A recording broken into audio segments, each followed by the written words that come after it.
first let us create transition. So while I select this option, there is a notification window attached to my mouse cursor, which is asking me to locate first template drop. So my first template drop is this, and how to locate, to select its handle. So this handle is of my violet color, is my first template drop. And as soon as I select, it's asking me to locate second template drop, which is this handle of my second template. As I select both of them, OpenRoute Designer automatically configures and create a transition zone in between.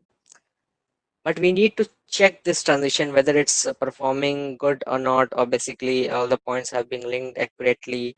But in most of the cases, and almost 80 to 90% cases, OpenRoute Designer with its artificial intelligence automatically joins the point of different templates together, and we need to only simply check once so that my transition is working properly and my road width is getting increasing or decreasing. So how to do that? So now my complete corridor is complete. There is no break in between like earlier. I'm having my cut and fill embankments right over here. You can see those green lines.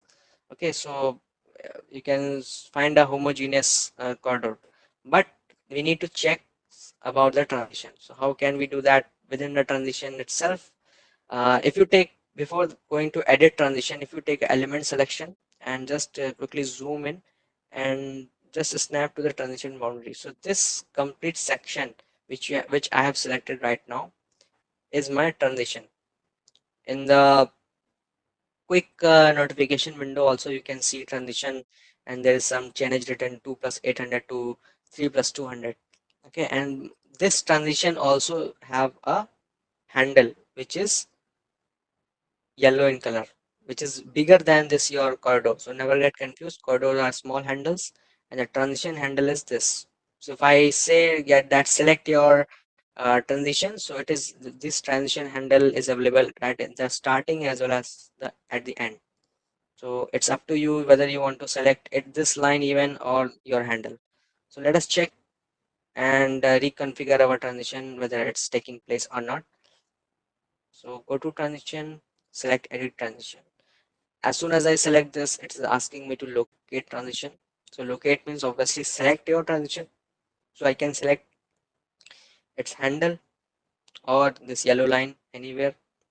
So as soon as I select it, just make a note that you will be getting this type of window in which point interconnection or point linking is going to take place, and you need to define the proper point linking so that your transition does take place. So I think this within this from 2 lane to 4 lane, all the points have been linked accurately. Just click over one point and simply right click and move template, try to move.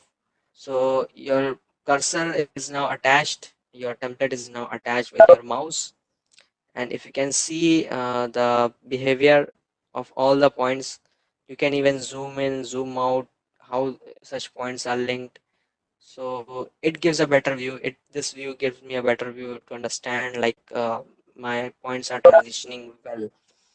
So if I need to change anything, suppose I want to change the connectivity of this point, so I will simply click over that line and delete it. So as soon as I delete it, or it may sometimes happen that lines are not automatically joined, so you will be getting these plus symbols points like this red.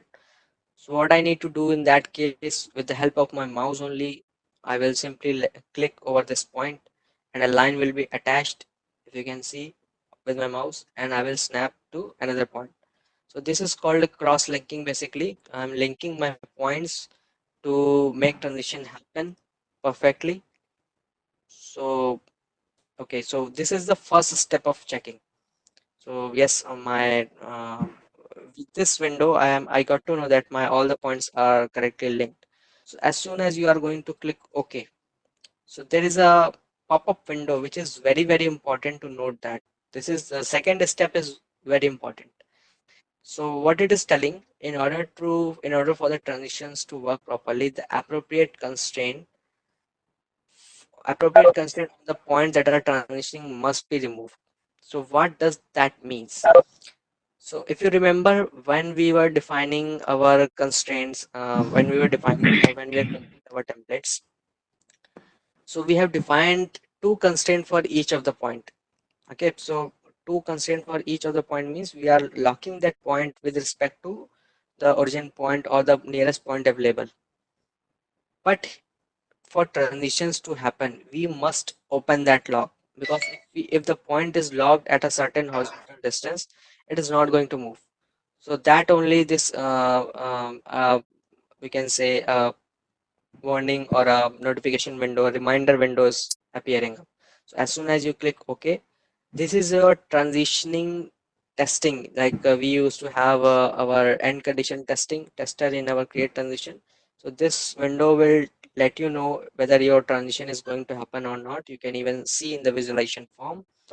So if you see down transition, there is a start, there is an end, and my pointer is in between. So if I move my pointer towards the start and note that nothing is happening to my this template. So this template, this is my first template with 3.5 meter road width, and it is not increasing. Why? Because my these points are locked. So what I need to do, I have two options. I can make them free totally, but we need to work in such by using by thinking that if I make it totally free, total free means this point is currently in two constraints. One is your horizontal distance and one in slope. So this point and this point, end of payment L and end of payment R. So let me think. If I just delete the horizontal constraint, I will fix the slope constraint that this point should always remain with 2.5% camber. But okay, let me give some flexibility. It can do transition if I just remove the horizontal constraint.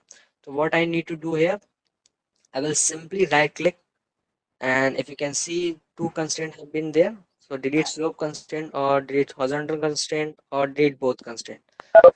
So my work can be done by just deleting the horizontal constraint. So as soon as I select this, you can note the color change. So it's now yellow. So yellow means only one constraint present, green means no constraint at all, and the red means it's constraint, means there are two constraint present. So same is the case with this also. I need to delete the horizontal constraint. Okay, now I'm good to go.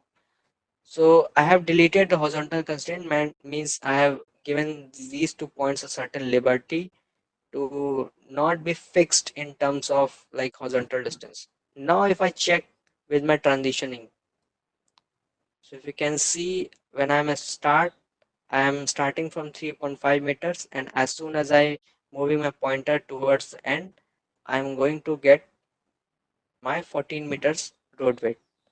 So now my transition is working properly. I'm now very confirmed that if I go and proceed, I'm going to get my tapering as well, tapering or transition in 3D view as well. So I will simply clicking OK. As I click OK, the transition zone is going to update itself and update the points. Now it looks somewhat very perfect, from 2 lane to 4 lane, undivided or even divided, or you can use points to define how to connect your median points. Everything can be done using this edit transition. Just let us have a look over my 3D view. So a longer right click to view span 3D, and this is your rotate option. So if I zoom to this area, so you can see your transition happening. Now this will give you a better idea, this view. So currently my first template was 2 lane. Now see these tapering lines, how they are going to take place, and at this point, the road, as the road width increases, everything is interconnected to each other without any break. You're getting a very smooth view in transition zone as well. So all the your cut and fill embankments, or the slope is going to follow each and everything. So this in this manner you can create your transitions between two different templates at any point of chainage you may want. It doesn't matter whatever be the transition zone length. It for currently for better viewing I have kept here 400 meters. Generally it is 170 or 200 as per standards, or even uh, whatever the new project requirements are.